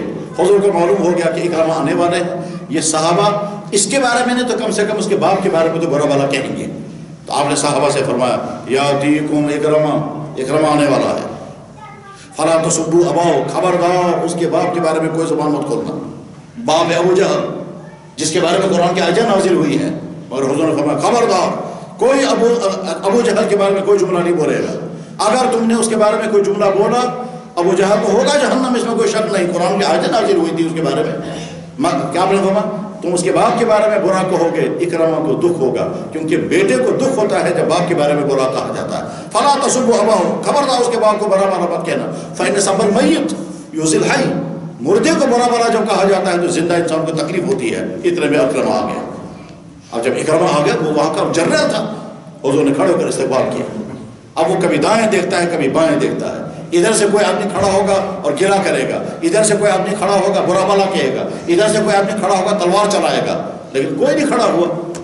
اب وہ حیرت زدہ ہے کہ کیا بات ہے، مجھے تو اندازہ یہ تھا کہ نہ جانے کن کن گلوں کا مجھے سامنا کرنا پڑے گا، مگر کوئی گلا نہیں ہو رہا ہے۔ اس کے بعد پھر اس نے حضور نے پوچھا اکرمہ کیسے آنا ہوا؟ کہنے لگا حضرت بس ایمان قبول کرنے کے لیے ہم نے زندگی گزاری، آپ کو تکلیف پہنچانے ہیں، آپ کی طرف سے کبھی کوئی تکلیف نہیں ہوئی، ایمان کو۔ حضور نبی علیہ السلام نے کلمہ پڑھا، کلمہ پڑھانے کے بعد پھر کھڑے ہو کر اس نے کہا آج تک مجھے اس دنیا میں سب سے زیادہ نفرت محمد کے ساتھ تھی، اور آج کے بعد مجھے سب سے زیادہ محبت محمد کے ساتھ۔ آج تک مجھے سب سے زیادہ دشمنی آپ کی قوم کے ساتھ تھی، اور آج کے بعد میری نظر میں سب سے زیادہ محبت کرنے والی قوم آپ کی ہے۔ آج تک کا میرے دل میں سب سے زیادہ نفرت آپ کے مذہب کے ساتھ تھی، آج کے بعد میرے دل میں محبت سب سے زیادہ آپ کے مذہب کے ساتھ۔ ان اسم کا کہنا اب غزل اسمائی اسمی، مجھے آپ کے نام سے بھی نفرت تھی، مگر آج کے بعد سب سے زیادہ محبت مجھے آپ کے نام کے ساتھ ہے۔ غرض یہ کہ ہمارا نبی وہ جس میں دشمن سے دشمن انسان کو بھی تکلیف دی۔ حضور کی بڑی صاحبزادی کے نام ہے زینب، سب سے بڑی صاحبزادی کے نام ہے زینب۔ زینب کا نکاح مکہ مکرمہ میں ہوا ہے، وہ اپنے شوہر کے ساتھ ہے۔ جناب رسول اکرم صلی اللہ علیہ وسلم مدینہ شریف میں ہیں، زینب حالت پریگننسی میں ہے۔ انہوں نے اپنے شوہر سے کہا کہ میں اپنے ابا جان کے پاس جانا چاہتی ہوں۔ ابا جان یعنی جناب رسول اکرم صلی اللہ علیہ وسلم نے بھی اس کے شوہر سے کہا تھا کہ زینب کو بھیج دینا۔ تو اب مان لیجئے بیٹی کو میکے جانا ہے، میکہ تو ہے نہیں، والدہ تو تھی نہیں، لیکن حضور تھے صلی اللہ علیہ وسلم۔ تو اب زینب نے اپنے شوہر ابو العاص سے کہا کہ میں اپنے ابا جان کے پاس جانا چاہتی ہوں، تم نے وعدہ بھی کیا ہے۔ حضور نے ابو العاص نے شوہر نے وعدہ کیا تھا کہ حضرت میں آپ کی بیٹی کو بھیج دوں گا۔ چنانچہ مکہ مکرمہ سے زینب کا پلان بن گیا مدینہ پہنچنے کا، شوہر نے سواری کے انتظامات کر دیے، راستے میں کھانے پینے کا سامان مہیا کر دیا، اور یہ ساری چیزیں مہیا کرنے کے بعد شوہر نے کہا میں آپ کے ساتھ نہیں آ سکوں گا، آپ اکیلی جائیں گی، البتہ راستے میں نے آپ کے ساتھ آدمی تیار کیے وہ آپ کو پہنچا دیں گے۔ مکہ مکرمہ سے مدینہ طیبہ کا فاصلہ 400 سے لے کر 450 کلومیٹر ہے، 8 یا 9 دن لگتے تھے۔ اب جب حضرت زینب نے ارادہ کر لیا، مکے کے دشمنوں کو پتہ چل گیا کہ محمد کی بیٹی یہاں سے جانا چاہتی ہیں، ان کی دشمنی کی آگ بھڑکی اور انہیں جمع ہو کر کے کہا ہم آپ کو نہیں جانے دیں گے۔ حضرت زینب نے ان سے کہا بھائی میں تو ایک عورت ہوں، مجھ سے کیا تمہیں گلا ہے، تمہیں اگر کوئی نزاع ہے تو میرے ابا جان محمد صلی اللہ علیہ وسلم کے ساتھ ہے، میں تو ایک عورت ہوں، حالت ہے حمل میں۔ انہوں نے کہا نہیں ہم آپ کو نہیں جانے دیں گے۔ انہوں نے کہا بھائی میں نے تمہارا کیا کھایا ہے، لیکن اس میں جو بڑے عمر کے لوگ تھے انہوں نے سوچا بڑی شرم کی بات ہے، ہمارا سامنے آنا ٹھیک نہیں رہے گا، بدنامی ہوگی، اس لیے چھوٹے لڑکوں کو آگے کر دو۔ چانچہ لڑکوں کو ورگلایا، بھڑکایا، اور بچے سامنے آ گئے، اور سامنے آنے کے بعد پھر وہ کہہ رہے ہیں ہم آپ کو جانے نہیں دیں گے۔ حضرت زینب کہہ رہے بھائی میں جانا چاہتی ہوں اپنے والد کے پاس، میں کوئی جرم نہیں کر رہا، تم کیوں روکو گے؟ اور اسی میں پیچھے سے ایک لڑکے نے نیزہ یا تلوار ماری حضرت زینب پر، اور ان کے پیٹ پر آ کر تلوار لگی، اور پیٹ مبارک پھٹ گیا، پیٹ کے اندر بچہ تھا وہ باہر آ گیا، وہ اونٹی زخمی ہو گئی، وہ بھی مر گئی، اور حضرت زینب نیچے گر گئی۔ اس آدمی کا نام تھا حبار ابن اسود۔ اس کے بعد حضرت زینب کیسی اٹھی، کس طرح اپنے شوہر کے پاس پہنچی، یا شوہر ان کو اٹھا کر کے لے گئے، پھر کیا کیا دور گزرا ان تکلیف پر، ہوتے ہوتے اخیر میں اسی تکلیف میں حضرت زینب دنیا سے رخصت ہو گئی۔ کئی سال کے بعد جب جناب رسول اکرم صلی اللہ علیہ وسلم مکہ مکرمہ تشریف لائے فاتحانہ طور پر، اور تمام لوگ ان کے سامنے آ گئے، تو سامنے آنے والوں میں وہ شخص بھی تھا جس کا نام تھا حبار ابن اسود۔ دنیا کا کوئی بھی قانون فیصلہ کرے اس آدمی کے ساتھ کیا ہونا چاہیے، مگر سلام محمد رسول اللہ کی خدمت میں جب حبار ابن اسود سامنے آیا، آپ نے فرمایا تم کون ہو؟ اس نے کہا میں وہی حبار ابن اسود ہوں جس نے آپ کی بیٹی کے ساتھ یہ کیا ہے۔ آپ نے فرمایا اب کیا کہنا چاہتے ہو؟ کہنے لگا معافی معافی۔ حضور نے فرمایا جس دن میں نے سنا تھا میں نے اسی دن معاف کر دیا۔ ہمارا نبی یہ، ہم کیوں اپنے بھائیوں کے لیے شیر بن جاتے ہیں کہ صاحب اور فخر کے ساتھ ستاتے ہیں؟ نہیں، ہر انسان، ہمارا دین یہ چاہتا ہے کہ دوسرے ہر انسان کے ساتھ محبتوں کا سلوک کرو، ہمدردیوں کا سلوک کرو، اخلاق کا سلوک کرو۔ فرمایا جناب رسول اکرم صلی اللہ علیہ وسلم نے خیارکم احسنکم اخلاقا، اللہ کے نظر میں تمہیں سب سے بہتر انسان وہ ہے جو تمہیں اخلاق کے اعتبار سے بہتر ہو۔ چیپٹر نمبر 1 شکر، چیپٹر نمبر 2 جائزہ، چیپٹر نمبر 3 تیسرا والا چیپٹر ہے توبہ۔ یا اللہ ہم کہیں یا اللہ ہم نے اپنی آنکھوں کا غلط استعمال کیا، ہماری توبہ کرتے ہیں آج کے بعد آنکھوں کا غلط استعمال نہیں کریں گے۔ یا اللہ ہم نے اپنی زبان کا غلط استعمال کیا ہوگا، ہماری توبہ کرتے ہیں زبان کا غلط استعمال نہیں کریں گے۔ یا اللہ ہم نے رویہ دوسروں کے ساتھ ٹھیک نہیں رکھا ہوگا، ہماری توبہ کرتے ہیں کہ آج کے بعد اپنا رویہ ٹھیک کریں گے اور اخلاق کا رویہ برتیں گے۔ اللہ جل شانہ کو سب سے زیادہ پسند بندوں کا کیا آتا ہے؟ معافی مانگنا، توبہ کرنا۔ قرآن میں اللہ تعالیٰ فرماتے ہیں کتب ربکم، خدا تمہارے رب نے اپنے ذمہ آرڈر کر رکھا ہے۔ کیا آرڈر کر رکھا ہے؟ تمہارے ذمہ اللہ نے اپنے ذمہ آرڈر کر رکھا ہے کہ جب تیرے بندے گناہ کے بعد توبہ کرنے لگیں گے تو معاف کر دیں۔ اللہ اپنے بارے میں کہتے ہیں میں نے اپنے پر آرڈر نافذ کیا۔ کتب ربکم، تمہارے رب نے لکھ کے رکھا ہے، علی نفسہ ہی، اپنی ذات پر، اور رحم کرنا بندوں پر، انہ من عمل منکم سوءا بجہالۃ، جو بندہ بھی توبہ کر۔ میرے بھائی حدیث میں آتا ہے اللہ کے نبی علیہ السلام نے فرمایا کہ مثال سمجھانے کے لیے ایک انسان سفر میں ہے، اونٹنی پر سامان ہے، تھکاوٹ کی وجہ سے وہ صحرا میں اتر گیا ہے، تھوڑا سا آرام کرنے کے ارادے سے لیٹا، اس کے بعد جب جاگا تو اونٹ نکل چکا تھا، کھانے پینے کا سارا سامان اسی اونٹ پر ہے، اس کو یقین ہو گیا کہ میں بچ نہیں سکوں گا کیونکہ کھانے پینے کا میرے پاس سامان نہیں، صحرا سے میں کراس کر نہیں سکوں گا، اس لیے میں پھنس گیا اس میں۔ اسی پریشانی کے عالم میں بھوکا اور پیاسا بے ہوشی طاری ہو گئی۔ تھوڑی دیر بعد جب ہوش آیا اس سے دیکھا اونٹ واپس آیا اور خود بخود آیا، تو جلدی سے اٹھا بے قرار ہو کر یہ دیکھنے کے لیے کہ وہ کھانے پینے کا سامان ہے یا نہیں، وہ پانی ہے یا نہیں، دیکھا سارا موجود ہے، تو اس قدر خوش ہو گیا کہ خوشی میں وہ کیا کہتا ہے، یا اللہ آپ میرے فرما بردار بندے ہیں اور میں آپ کا رحم کرنے والا رب ہوں۔ حضور نبی علیہ السلام نے فرمایا اس کو اتنی خوشی ہوئی کہ اللہ کو تو بندہ کہہ رہا ہے اور اپنے آپ کو رب کہہ رہا ہے۔ پھر حضور نے فرمایا جتنی خوشی اس انسان کو اونٹ کے واپس آنے پر ہوئی ہے، اس سے زیادہ خوشی ہوتی ہے اللہ کو جب بندہ گناہ کی زندگی چھوڑ کر واپس آتا ہے۔ یہ مثال سمجھا کر کے حضور نے بتایا جب بندہ گناہ کی زندگی چھوڑ کر واپس آتا ہے اس سے زیادہ خوشی اللہ کو ہوتی ہے۔ تو لہٰذا ہم عہد کریں، یا اللہ ہم توبہ کرتے ہیں، آپ میں سے اس وقت میں صاف صاف کہنا چاہوں گا جو تم میں سے اس وقت جوانی کی زندگی گزار رہے ہو، اگر تم اب تک جرائم سے بچے ہوئے ہو تو شکر پڑھو اور آئندہ اور حفاظت کرو، اور اگر تم کسی غلطی میں پھنس گئے، چاہے وہ چرس ہو، چاہے وہ ڈرگس ہوں، چاہے وہ منشیات کی دوائیاں ہوں، چاہے وہ غلط تعلقات ہوں، چاہے لڑکوں کا پیچھا کرنا ہو، چاہے وہ ڈانس ہو، چاہے وہ میوزک ہو، چاہے وہ فیشن پرستی ہو، کوئی بھی کھانے پینے کی چیز ہو یا بری عادتیں ہیں، اگر کسی عادت میں تم پھنس گئے ہو، آج چھوڑنا آسان ہے، کل کو مشکل، پرسوں اس سے مشکل، اگلے ہفتے اس سے مشکل۔ یہ وہ مصیبت ہے کہ انسان اس دلدل میں اترتا رہتا ہے، اپنے آپ کو آج اپنے آپ کو نکالیں گے کم محنت پڑے گی، کل نکالنا چاہیں گے اور زیادہ، بلکہ ایک وقت آئے گا آپ اپنے آپ کو نکال ہی نہیں سکیں گے۔ اس لیے تم میں سے جو جوانی ہے اپنی جوانی پر ظلم مت کرو۔ قرآن کریم میں اللہ تعالیٰ شامل ایک جگہ فرماتے ہیں تم ظالم قیامت کے دن اپنی انگلیوں کو چباؤ گے اور افسوس کرو گے میں نے اپنے آپ کو برباد کیوں کیا تھا۔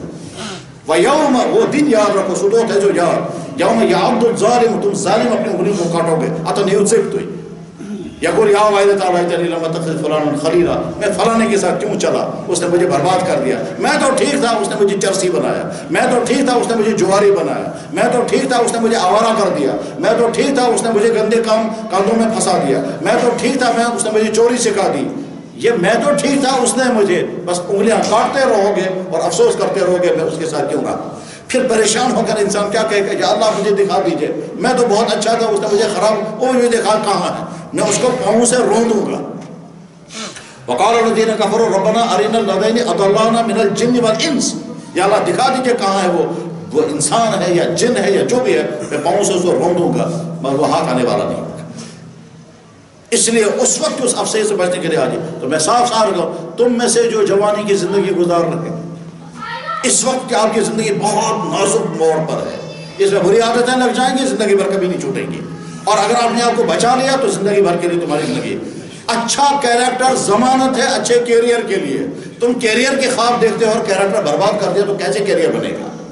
اچھے کیریئر کے لیے ضروری کیریکٹر اچھا ہو، تو تم اپنی حفاظت خود کریں، اخلاقیات کے اعتبار سے، عادات کے اعتبار سے، کردار کے اعتبار سے، بری حرکات کے اعتبار سے حفاظت کریں گے تو آپ کی زندگی کامیاب۔ تو توبہ پہلا چیپٹر تھا شکر، دوسرا والا چیپٹر تھا جائزہ لینا، اور تیسرا والا چیپٹر ہے توبہ کریں۔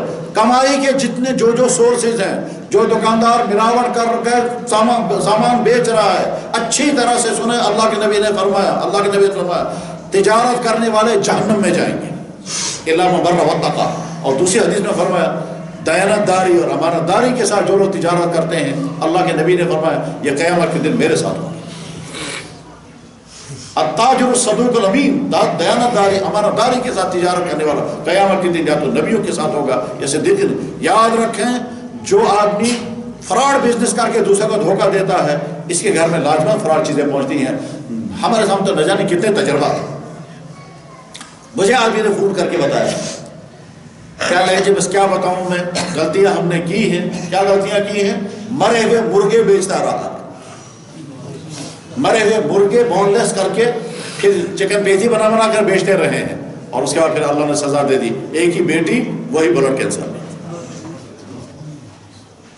میں اس آدمی کو جانتا ہوں جو بڑے عہدے پر ہیں، ایک گاؤں میں آگ لگ گئی، سارا گاؤں جل گیا، اس کے بعد گاؤں والوں کے لیے ریلیف منظور ہوا، اس شخص نے ہر آدمی سے 20-30 ہزار روپے لیے، تب وہ ریلیف کا پیسہ ان کو دیا۔ جب 20-25 لاکھ روپے جمع ہو گیا اور خوش تھا، ادھر سے بیوی کو برسٹ کینسر ہو گیا، سارا پیسہ اس میں چلا گیا۔ اللہ کی طاقت سے ڈرنا چاہیے۔ لہذا جو آدمی جہاں غلطیاں کر رہا ہے آج ہی توبہ کر کے اٹھے، یا اللہ میں نے فلاں جگہ یہ غلطی کی تھی، اللہ سے چھپ نہیں سکتے، اللہ کے یہاں سارا ریکارڈ ہے۔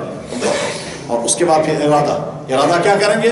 ہم اچھے مسلمان بننے کا ارادہ کریں، ہم اچھا انسان بننے کا ارادہ کریں، ہم اللہ کا پیارا بندہ بننے کا ارادہ کریں، ہم حرام سے بچ کر کے حلال پر اتفاق کرنے کا ارادہ۔ میرے بھائی، حلال کا خشک ٹکڑا بہت قیمتی، بہت بہتر ہے حرام کے کیک پیسٹریوں سے۔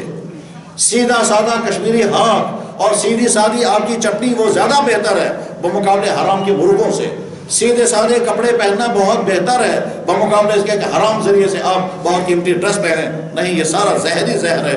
اللہ کے نبی علیہ السلام نے فرمایا کہ جب انسان حلال و حرام کی پرواہ نہیں کرتا پھر کیا ہوتا ہے؟ اس پر مصیبت آتی ہے۔ جب مصیبت آتی ہے پھر کہتا ہے یا اللہ مصیبت، اور یا اللہ مصیبت۔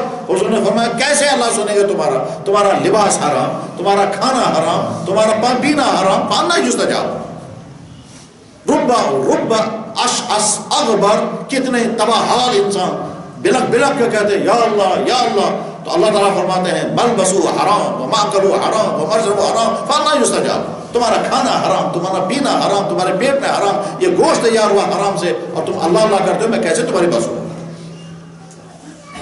ہم لوگ کبھی سوچتے تھے کہ اتنی دعائیں ہوتی ہیں، قبول کیوں نہیں ہوتی ہیں؟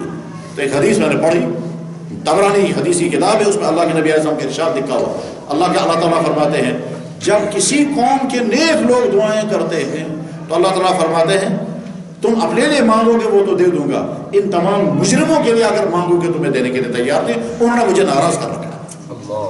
انما عذبونی انی غضبان علیہم، میں ان سے ناراض ہوں، یہ تو خوش ہیں مجھے ناراض کرنے میں، تم کہتے ہو ان پر رحم کر، تو کیسے میں ان پر رحم کروں گا؟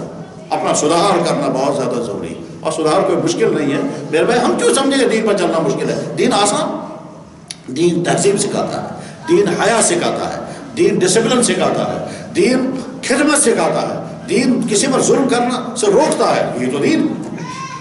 آج کے زمانے میں بھی دین پر عمل کرنے والے جہاں بھی ہم کرتے ہیں اور آپ اگلے حیران ہو جاتے ہیں۔ میرے جاننے والوں میں کشمیر کا لڑکا ہے اور اعلیٰ درجے کا سائنٹسٹ ہے، اور یورپ کے ملک میں رہتا ہے، ہالینڈ کے اندر ڈچ زبان سیکھ چکا ہے، ایمسٹرڈم میں وہ ڈگری کر رہا ہے اس وقت بھی، وہاں بھی وہ مکمل نمازی ہے، پاک دامن ہے، کبھی شراب نہیں پی، کسی لڑکی کو ہاتھ نہیں لگایا، اور جب بھی فون کرتا میں پوچھتا ہوں بچے ہوئے ہو؟ کہتا ہے الحمدللہ بچا ہوا ہو۔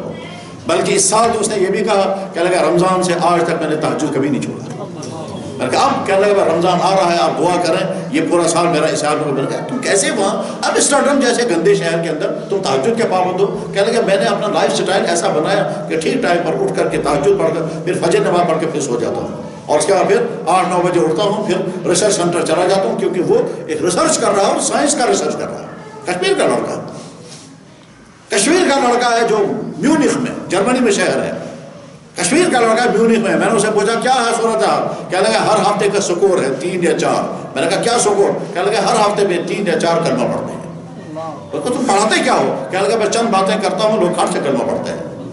کشمیر کا انمیرڈ لڑکا ہے، کرنے والے اس طرح سے کام کرتے ہیں۔ میرے بھائی، اللہ نے ہم کو ایمان کی دولت عطا فرمائی، ہم مسلمان ہیں الحمدللہ۔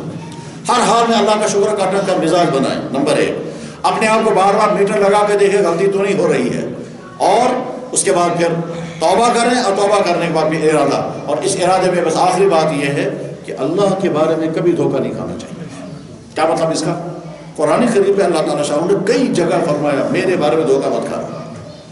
یہ میرے بارے میں دھوکہ کھانے کے معنی یہ ہے انسان گناہ کرتا ہے پھر سوچتا ہے اللہ کی طرف سے کچھ نہ ہو جائے، اے بھائی سب نے سن لی، اب اللہ کی طرف سے پکڑ نہ آ جائے، اور آئی نہیں پکڑ، تو سوچتا ہے اچھا کچھ نہیں ہوتا، پھر کرے گا، پھر کرنے کے بعد اب ڈر ہوگا کہیں اب پکڑ نہ آ جائے، پکڑ آئی نہیں، اچھا کچھ نہیں ہوتا، پھر کرے گا، پھر سوچتا ہے کہ اب اللہ کی طرف سے پکڑ نہ آ جائے، کوئی مصیبت نہ آ جائے، آئی نہیں مصیبت، کہتا ہے اچھا کچھ نہیں ہوتا، یہ تو کہتے ہیں کھلا کی طرف سے کچھ نہیں ہوتا، مجھے تو اتنا زمانہ ہو گیا رشوت کھاتے ہوئے، مجھے تو اتنا زمانہ ہو گیا فلاں لڑکی کا پیچھا کرتے ہوئے، مجھے تو اتنا زمانہ ہو گیا یہ جرم کرتے ہوئے، کچھ نہیں ہوتا. یہ ہے وہ اللہ کے بارے میں دھوکہ کھانا. اس کے بعد اللہ تعالیٰ اچانک پکڑ لیتے ہیں، پھر ابھی جھوٹ نہیں بولتے. فَلَمَّا نَسُوا مَا ذُكِّرُوا بِهِ فَتَحْنَا عَلَيْهِمْ أَبْوَابَ كُلِّ شَيْءٍ. تم ظلم کرو گے میں دروازہ کھول دوں گا، دیکھتا ہوں کب تک تم ظلم کرو گے، اور اس کے بعد جب میری پکڑ آئے گی تو چھوٹ نہیں پاؤں. اللہ کی پکڑ سے ڈرنا چاہیے.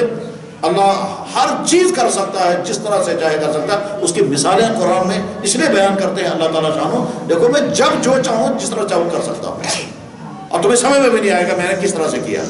وہی اللہ ہے جو فرعون آرڈر نکال رہا ہے موسیٰ کو قتل کرنے کے نام پر 40,000 بچے مار دیے، اور موسیٰ علیہ السلام کے متعلق آرڈر نکالا اس کی حفاظت کرو. اسے اللہ نے کرنا ہے. موسیٰ کے نام پر 40,000 بیرونی بچے مار دیے، بنی اسرائیل کے بچے، اور موسیٰ علیہ السلام کی حفاظت کا آرڈر یہی فرعون نکال رہا ہے، اور پتہ ہی نہیں چل رہا میں کس کی حفاظت کا آرڈر نکال رہا ہے. اللہ کی قدرت. بہرحال اللہ نے ہم کو ایمان کی دولت عطا فرمائی، الحمدللہ. ہم مسلمان، ہم ایمان والے ہیں، ہم نبی برحق کے ماننے والے امتی ہیں. شکر ایک ایک نعمت پر، ایک ایک نعمت پر شکر، اور نعمت کا احساس کرنا ہے، اس کے بعد شکر پڑھنا ہے. احساس کرنا اور شکر پڑھنا ہے. اور سب سے بڑی نعمت نعمت ایمان، سب سے بڑی نعمت ہے جو اس کے بعد پھر نمبر 2 پر جائزہ. بار بار اپنے آپ کو میٹر لگا کے دیکھیں غلطیاں کہاں کہاں مجھ سے ہو رہی ہیں. رات کے تنہائی میں کون کیا غلطی کر رہا ہے، پارکوں میں بیٹھ کر کون کیا غلطی کر رہا ہے، دفتروں میں بیٹھ کر کون کیا غلطی کر رہا ہے.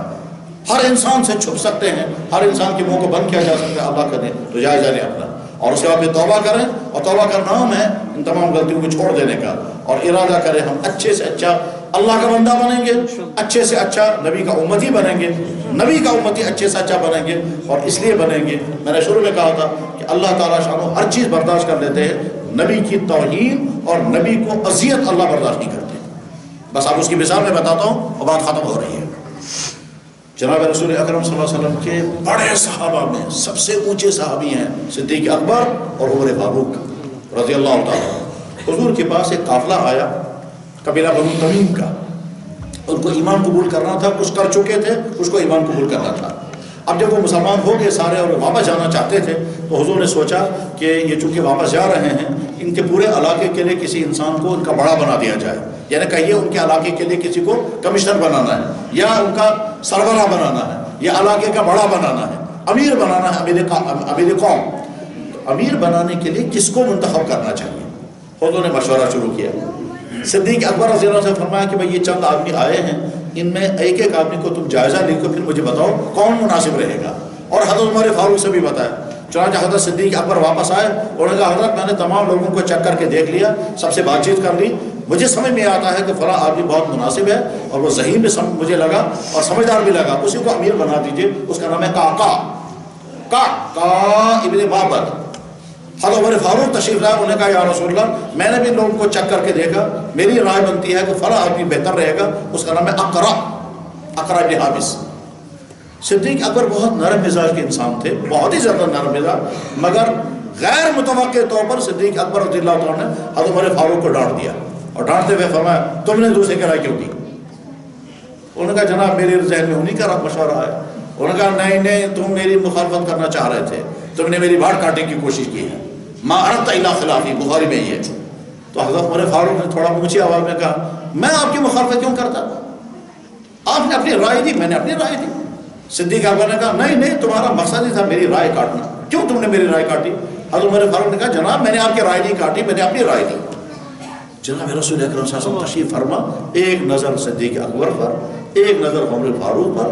حضور حیرت زدہ ہے، میرے سامنے یہ زور سے بات کر رہا ہے، ان کو ہمت کیسے ہوئی میرے سامنے زور سے بات کرنے کی؟ لیکن حضور نے زبان سے کچھ نہیں کہا، ایک لفظ بھی زبان سے نہیں فرمایا، خاموش. تعجب کے ساتھ دیکھا دونوں کو. اس کے بعد فرمایا جاؤ. یہ جب نکل کے چلے گئے تو اللہ نے آیت بھیج دی. اس آیت میں اللہ تعالیٰ فرماتے ہیں اے ایمان والو نبی کے سامنے اونچی آواز میں بات مت کرنا، اور اگر تم نے اس طرح سے بات کی جیسے تم آپس میں کرتے ہو تمہارے اعمال میں ختم کر دوں گا. اللہ نے اس پر بھی ایکشن لے لیا کہ تم نے اونچی آواز میں بات کیوں کی نبی. ایک واقعہ. دوسرا واقعہ جناب رسول اکرم صلی اللہ علیہ وسلم کا نکاح ہوا حضرت زینب کے ساتھ. چونکہ وہ نکاح نہیں کرنا چاہتے تھے، پر اللہ نے حکم دیا کہ یہ نکاح کرنا پڑے گا، بلکہ آیت بھیجی یا رسول اللہ ہم نے آپ کا نکاح کر دیا، زمین پر نکاح کرنے کی آپ کو ضرورت ہی نہیں ہے، ہم نے کر دیا یہ نکاح۔ اب چونکہ اللہ کا حکم تھا یہ نکاح کرنا، اور اس میں بہت مصلحتیں تھیں، اس نکاح کے بعد حضور نے صحابہ کرام کی دعوت کی کہ جتنے زیادہ لوگ آ سکیں کھانا کھائیں۔ چنانچہ صحابہ آتے گئے، کھانا کھاتے گئے، آخر میں 2 یا 3 صحابی حضور کے گھر میں بیٹھے رہے، کافی دیر تک بیٹھے رہے۔ حضور نے سوچا کہ یہ اٹھ جاتے، اب میں اپنا کام کر لیتا جو میری اپنی مجبوریاں ہیں، مگر وہ اٹھے نہیں، اور حضور نے بھی ان سے کہا کہ اٹھ جاؤ، نکل جاؤ، کمرہ خالی کر دو، وہ بھی بیچارے بیٹھے رہے۔ حضور نے سوچا کہ اب یہ تو نہیں اٹھ رہے ہیں، میں کہہ بھی نہیں پاؤں گا، کہنا بھی شاید مناسب نہیں رہے گا، حالانکہ کہتے تو کون روکتا، لیکن حضور نے کہا نہیں، حضور نے خود ہی نکل کے باہر چلے گئے۔ جب باہر چلے گئے یہ سوچ کر کہ ان کے ذہن میں بھی آئے گا، یہ بھی اٹھیں گے، مگر ان کے ذہن میں نہیں آیا، وہ بیٹھے رہے۔ تھوڑی دیر کے بعد حضور پھر واپس آئے، دیکھا تو وہ تینوں آدمی بیٹھے ہوئے ہیں، گفتگو چل رہی ہے۔ حضور نے نگاہ ڈالی، پھر واپس چلے گئے، وہ بیٹھے رہے، پھر تشریف لے گئے، کئی ملاقاتیں کی، حضرت عائشہ سے بھی ملے، حضرت حفصہ سے ملے، ان سے کچھ بات چیت بھی کی، پھر واپس آئے، دیکھا تو وہ ابھی بیٹھے ہوئے۔ اس کے بعد ان کے ذہن میں خیال آیا کہ ہمیں اٹھ جانا چاہیے۔ 3 مرتبہ حضور نے ہم کو دیکھ لیا اور بڑے اہتمام کے ساتھ دیکھا، شاید حضور یہ چاہتے ہیں کہ ہمیں اٹھ جانا چاہیے، مناسب یہ اٹھ جائے۔ حضور نے کہا نہیں تھا اٹھ جاؤ، اگر کہا ہوتا پھر نہ اٹھتے تو کہا جاتا تھا کہ صاحب افسوس کی بات ہے کیوں نہیں اٹھے آپ، لیکن حضور نے نہیں کہا، ان کے ذہن میں بھی نہیں آیا۔ بہرحال جب وہ اٹھ کے چلے گئے تو قرآن کی آیت نازل ہو گئی جس میں اللہ تعالیٰ شان و فرما رہے ہیں، اے ایمان والو، نبی کے گھر میں بغیر اجازت اندر مت آنا، اور جب تم اندر آؤ گے تو زیادہ دیر مت بیٹھنا، اور زیادہ دیر نہیں بیٹھنا، باتوں میں مشغول مت ہو جانا، تم باتوں میں مشغول رہے اس سے میرے نبی کو تکلیف ہو گئی۔ اور اس کے بعد آگے فرما رہے ہیں، ما کان لکم ان تؤذوا رسول اللہ، تم میرے نبی کو اذیت پہنچاؤ گے، تم میرے نبی کو دکھ دو گے، جو میرے نبی کو اذیت پہنچائے گا اس پر لعنت ہے دنیا اور آخرت۔ میرے بھائیو، ان صحابی نے کہاں ارادہ کیا تھا نبی کو اذیت پہنچائیں گے؟ اس کو کہتے ہیں غیر شعوری طور پر اذیت پہنچ گئی، اور اذیت بھی کیا تھی؟ 2 یا 3 مرتبہ حضور کو دیکھنا پڑا۔ اب جب ایک ایمان والا ایسی زندگی گزار رہا ہو، اس کی رپورٹ جب حضور کے پاس پہنچتی ہوگی، کہا اس میں تو صرف گناہ ہی گناہ ہے، یہ رشوت خور ہے، یہ زناکار ہے، یہ شرابی ہے، یہ ظلم کرنے والا ہے، یہ لوگوں کو ستانے والا ہے، اس میں تو کچھ ہے ہی نہیں، تو حضور کو خوشی ہوگی یا آپ کے دل مبارک کو اذیت پہنچے گی؟ یقیناً آپ کے دل مبارک کو اذیت پہنچے گی، اور اس اذیت کا نقصان کیا؟ یہی وجہ ہے کہ امت جھیل رہی ہے، کیونکہ امت ساری کی ساری زندگی ایسی گزار رہی ہے جس سے حضور کو راحت نہیں، حضور کو تکلیفیں پہنچ رہی۔ ڈائری جب جاتی ہوگی، اس ڈائری میں وہاں کیا کیا آتا ہوگا، اسی میں حضور دکھی، اس دکھ کی وجہ سے مصیبتیں ہوتی۔ ہم عہد کر کے اٹھیں گے، یا اللہ، ہم توبہ کرتے ہیں اور عہد کرتے ہیں کہ اگلی زندگی ہم ایمان والی اور اخلاق والی زندگی گزاریں گے۔ وآخر دعوانا ان الحمد للہ رب العالمین برحمتک یا ارحم الراحمین۔